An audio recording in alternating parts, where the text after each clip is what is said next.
Indian air force ने अग्निवीर के लिए नोटिफिकेशन जारी कर दिया है। तो हम इसी नोटिफिकेशन के रिगार्डिंग ये देखेंगे। अब बात करते हैं कि आप कब से ऑनलाइन आवेदन कर सकते हो। 17 जनवरी 2024 से आप ऑनलाइन अपने जो फॉर्म है उसको भर सकते हो और 6 फरवरी 2024 इसकी ऑनलाइन रजिस्ट्रेशन करने की लास्ट डेट होगी।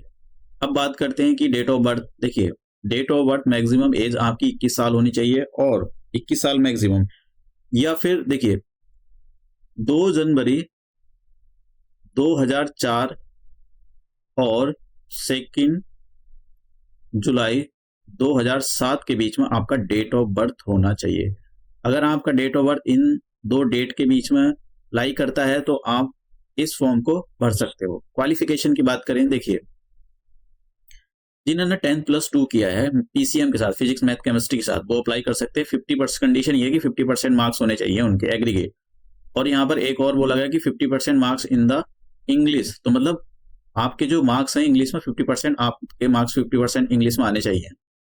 अब बात करें क्या दूसरे जो, हाँ एक और बात मैं आपको यहाँ पर बताना चाहता हूँ कि कुछ लोग जो 12th नहीं कर पाते वो कोई कोर्स कर लेते हैं, जैसे ITI हो गया, तो क्या ऐसे लोग भी अप्लाई कर सकते हैं? जी हाँ, इन्होंने यहाँ पर बोला अगर आपके पास 3 ईयर का डिप्लोमा है, 3 years diploma course in engineering, mechanical हो और इलेक्ट्रिकल हो, इलेक्ट्रॉनिक्स हो, ऑटोमोबाइल हो, अगर आपने किया हुआ 50% मार्क्स के साथ और आपका 50% मार्क्स इंग्लिश में है, जो आपके साथ डिप्लोमा था वो उसमें इंग्लिश थी, तो आप इस फॉर्म को अप्लाई कर सकते हो। समझ गए आप? और जो नॉन साइंस के स्टूडेंट्स हैं वे भी अप्लाई कर सकते हैं। ठीक है, कंडीशन यही है उनकी कि भी एग्रीगेट मार्क्स उनके 50% होने चाहिए और 50% मार्क्स उनके इंग्लिश में होने चाहिए, तो वो लोग सब अप्लाई कर सकते हैं। अब बात करते हैं यहाँ पर कि क्या, देखिए एक मैं यहाँ पर और एक बात बताना चाहता हूँ कि जिनकी शादी हो गई या प्रेग्नेंट है वे लोग अप्लाई नहीं कर सकते, तो यहाँ पर साफ साफ मना किया गया है।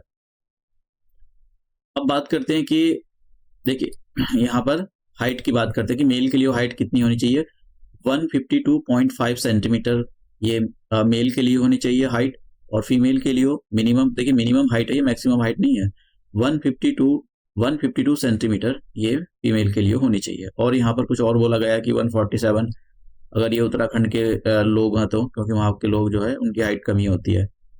अब बात करते हैं चेस्ट की। देखिए मेल के लिए बात करते हैं, अगर आप चेस्ट को विदाउट मतलब एक एक्सपेंड किए हुए 77 सेंटीमीटर की आपकी चेस्ट होनी चाहिए, और एक्सपेंड करने के बाद उसमें 5 सेंटीमीटर का फुलाव आना जरूरी है। तो 5 सेंटीमीटर अगर इसके अंदर आप ऐड करोगे तो देख लेना कितना बैठ जाएगा, 82।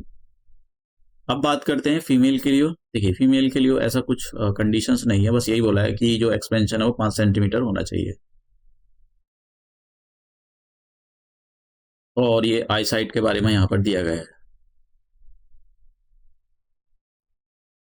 अब देखिए परमानेंट टैटू के लिए साफ साफ मना किया गया कि आपकी बॉडी पर कोई परमानेंट टैटू नहीं होना चाहिए। और यहाँ पर जो इनके लिए साफ साफ मना किया गया जेंडर, देखिए यहाँ पर फीमेल कैंडिडेट के लिए ये कि pregnancy for the female, any candidate if found pregnant shall be disqualified, तो ये लोग अप्लाई नहीं कर सकते हैं इसके लिए। और अब बात करते हैं टर्म्स ऑफ कंडीशन की अग्निवीर के बारे में। जैसा आपको बताया कि जो अग्निपथ स्कीम थी सरकार लाई थी, तीनों फोर्सेस के अंदर इसके अंडर रिक्रूटमेंट की जाती है 4 साल के लिए। तो फर्स्ट साल आपको जो सैलरी मिलती है वो 30,000 मिलती है, और जिसमें से आपकी 9,000 सैलरी कट जाएगी। ये आपकी एक जो सरकार ने एक मतलब एक फंड बनाया हुआ, तो उसके अंदर ये फंड जाता है। जैसे 9,000 आपकी सैलरी से कटेंगे, 9,000 सरकार कंट्रीब्यूट करेगी एक साल, मतलब 1 साल तक, पहले साल। तो आपको जो सैलरी मिलेगी वो 21,000 मिलेगी। दूसरे साल सैलरी आपको 22,023 मिलेगी, और ये जो आपके 9,900 रुपए हैं इतने ही सरकार कंट्रीब्यूट करेगी। तीसरे साल 10,950 रुपए आपकी सैलरी से कटेंगे। इन हैंड सैलरी मिलेगी आपको 25,500, और इतना ही अमाउंट 10,950 रुपए सरकार कंट्रीब्यूट करेगी। 4th ईयर 12,000 तुम्हारी सैलरी से कटेंगे, 12,000 सरकार कंट्रीब्यूट करेगी। तो ये टोटल अमाउंट जितना भी कलेक्ट होगा, ये आपके पास जो आपका अमाउंट कलेक्ट हुआ है 5 लाख, मतलब 5 लाख की अमाउंट कलेक्ट हो जाता है और 5 लाख सरकार डालती है। तो मतलब जब आप रिटायर होते हो तो 10 लाख तो यही हो गया आपका, 10 लाख ये मिलेगा, सैलरी मिलती है ये वाली। तो स्कीम अच्छी नहीं है। आप देखिए इंडिया के अंदर है क्या, इंडिया के अंदर एक कि सांप की तरह, मतलब जैसे सांप होता है बिंडी बनाकर बैठ जाता है ना चीजों को, ऐसे ही इंडिया के लोग हैं। और सरकारी नौकरी उनको मिली नहीं, बस वो हमेशा चाहते नहीं है कि वो हमेशा उस सरकारी नौकरी को छोड़े। देखिए इंडिया के अंदर बिजनेस करने की आदत नहीं है, तो सरकार ने यही किया है कि भाई यहाँ पैसे कमाओ, जिनके पास पैसे नहीं होते पैसे कमाओ, तो आपको बहुत सारे पैसे, मतलब वो काफी अच्छा पैकेज मिलता है, आप कमाओ। और उसके बाद आप कोई भी, मतलब आप ना एक अगर शहर में ग्रोसरी की भी दुकान खोली ना, तो मतलब आप 50-100 हजार तो वैसे ही कमा लोगे। तो लोग बाग इस बात को समझ नहीं रहे, क्योंकि देश इतना बड़ा है, किस किस को रोजगार दे सकते हो। देखो एयरफोर्स में या किसी भी फोर्स में जाने से देश आगे नहीं बढ़ता है, देश बढ़ता है इंडस्ट्रियल रेवोल्यूशन से। तो इंडिया के अंदर वो आदत है नहीं है, तो सरकार धीरे धीरे ये खत्म कर रही है। इसीलिए सरकार ने, और दूसरी बात, अब मैन पावर्स की जरूरत नहीं है उसके अंदर, जितनी जरूरत है उतना सरकार कर रही है। अब टेक्नोलॉजी का जमाना है, तो अब ड्रोन काम करते हैं, तो अब तो ह्यूमन की बहुत ही कम जरूरत है, क्योंकि स्किल्ड ह्यूमन की जरूरत है। अगर आपको बागी में जाना है तो स्किल्ड ह्यूमन बना हो। अब बात करते हैं, देखिए फेज 1 के अंदर आपका रिटर्न होगा। तो सबसे पहले बात कर लेते हैं साइंस बैकग्राउंड वालों की, बात कर लेते हैं कि भाई उनका उसमें 60 मिनट का टाइम होता है, फिजिक्स मैथ केमिस्ट्री से क्वेश्चन पूछे जाते हैं, और ये 12th लेवल के क्वेश्चन होते हैं। हम नॉन साइंस की बात करें, नॉन साइंस के अंदर 45 मिनट का होगा, और इसमें जो है यहाँ पर बोला गया है सेल भी, एक सेकेंड, हाँ, इंग्लिश के क्वेश्चन होंगे और रीजनिंग के क्वेश्चन होंगे, और आपके जनरल अवेयरनेस के क्वेश्चन होंगे।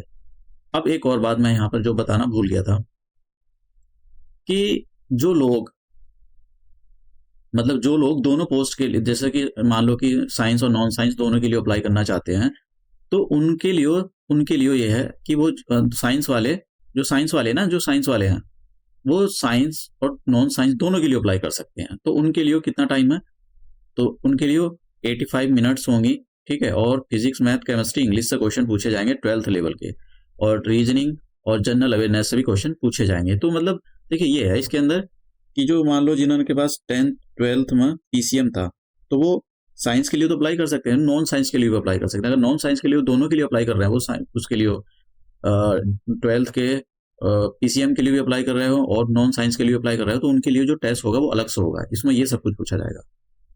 अब जैसा आप फेज 1 कंप्लीट कर लेते हो, तो फेज 2 की बारी आएगी। तो फेज 2 में क्या क्या है, देखिए फेज 2 में आपसे फिजिकल फिटनेस का टेस्ट होगा आपका। इसके अंदर यहाँ पर बात करते हैं मेल कैंडिडेट के लिए, तो 1.6 किलोमीटर आपको 7 मिनट में ये इसको कवर करना होगा, और फीमेल कैंडिडेट को 8 मिनट में ये कवर करना होगा। अब यहाँ पर पुशअप दिए गए हैं, मेल कैंडिडेट के लिए कितने और फीमेल कैंडिडेट के लिए कितने पुशअप है। और फिर आपका डॉक्यूमेंट मेडिकल होता है, डॉक्यूमेंट वेरिफिकेशन होता है। तो जैसे ही आप सारा एक क्राइटेरिया फुलफिल कर जाते हो, तो आपका सिलेक्शन हो जाता है, और आपको 4 साल का मौका मिलता है इस सर्विस में। देखिए मैं आपको बताता हूँ, बहुत सारी जॉब ऐसी निकलती है, अब तो सरकार ने निकालनी शुरू कर दी। उसमें कंडीशन रहती है, अगर आपने किसी भी फोर्स में अप्लाई किया, मतलब कि आपने सर्व किया है, तो आपको उसका फायदा मिलता है, मार्क्स मिलते हैं एक्स्ट्रा। तो ये सब कुछ है इसके अंदर, और तो कुछ नहीं। और हाँ, मैंने आपको बता दिया है, इनकी ऑफिशियल वेबसाइट से यहाँ से ही बनना है आपको। कभी आप इंडियन एयरफोर्स में देखो, ये जो अग्निपथ वायु है, इन्होंने अलग से बनाया हुआ है इंडियन एयरफोर्स ने, तो आप अप्लाई कर सकते हो। सैलरी तो मतलब फैसिलिटी काफ़ी मिलती है। एक और बात मैं यहाँ पर बताना चाहता हूँ, कि इन्होंने बोला है कि अगर मान लो कि 4 साल आपने सर्व किया है, अगर इनको ज़रूरत है और आपका अच्छा मतलब ठीक-ठाक है, तो ये आपका जो परमानेंट कर देंगे, मतलब बढ़ा देंगे आपका। तो ये भी ज़रूरी है। सरकार मतलब ऐसा नहीं है कि सभी को रिटायर करती है, जो अच्छा काम करते हैं या वो करते हैं, तो उनको एक सेलेक्ट कर लिया जाता है। तो आप अपना फॉर्म 17 जनवरी से अप्लाई कर सकते हो।